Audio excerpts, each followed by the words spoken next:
On this channel we talked about big cats before. Now looking at a leopard, I'm showing it simply to illustrate that they have different spots and are a different animal. If you want to know more about the leopard, I've already done a video specifically on the Cape Mountain leopard, which is regarded as an impossible find. I've also done a big find video if you still wanted more leopard stuff. Today we're talking about the cheetah, the fastest animal on land. They can have over 3,000 spots on their coats. The darker one on the right is called a king cheetah. King cheetahs are not a subspecies of cheetah. They have a genetic thing going on. It's a recessive gene that both parents need to have for the cheetah to come out that way.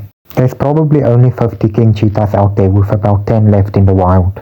Cheetahs have a weight range of about 34 to 54 kilograms, and excluding the tail, they are 1.1 to 1.4 meters long. There are 4 subspecies of cheetah, and their natural range has all shrunken dramatically. Although they are the fastest land animal, they can only maintain their top speed for about a minute. They're capable of running up to 98 kilometers an hour. They are designed for speed. They have long thin legs, a long tail, and a light body build. Their tails help keep them balanced. Cheetahs can catch up to any prey animals because they've committed so much to their speed. The most common antelope in Africa is probably the impala, and cheetahs are the only predators fast enough to chase them down. All other predators rely on stealth or stamina to chase down an impala.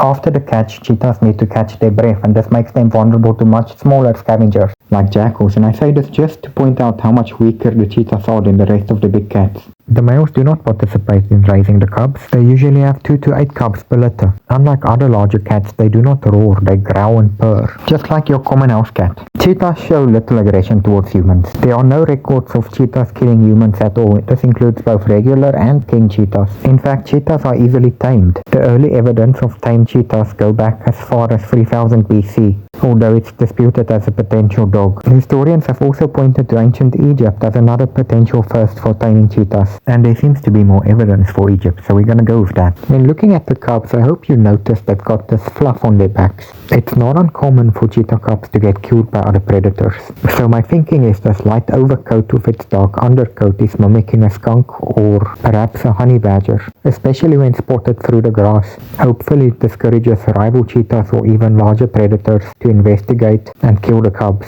As an added precaution against predators, female cheetahs will also move their cubs every few days. In this video I refer to the cheetahs as big cats because of their size, but they are not true big cats. Cheetahs and pumas evolved from a separate ancestor, so evolutionary speaking not all cats are the same, I guess. When it comes to the environment cheetahs are found in, it seems they prefer the sunny environments of southern Africa. Their populations are highly fragmented, and this is causing problems with the genetic material that's available in the breeding stock that these wild cheetahs have access to. Their natural range also includes altitudes of up to 4,000 meters, and they can handle some desertification. Considering that they're not all that picky about their habitat, it is surprising that there's only around 7,000 of these left. Now this is the part where I talk about cheetah conservation. They don't do well in captivity at all. One study found that 95% of wild cheetahs bred in the Serengeti was successful, while the same study compared the 20% success rate in North American captive bred cheetahs. In 2014, 23% of captive cheetahs worldwide died under 1 year of age.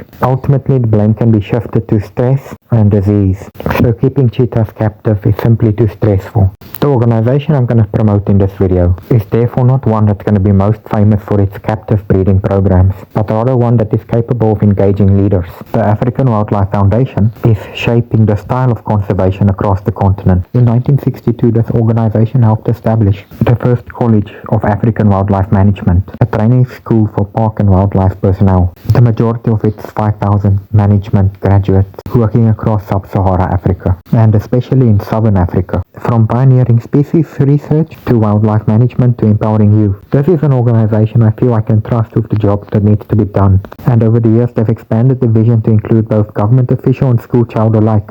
An organization that's both proactive and reactive to engaging and resolving human and animal conflict. One of the most important programs they have for cheetahs is a funding program they have for livestock farmers.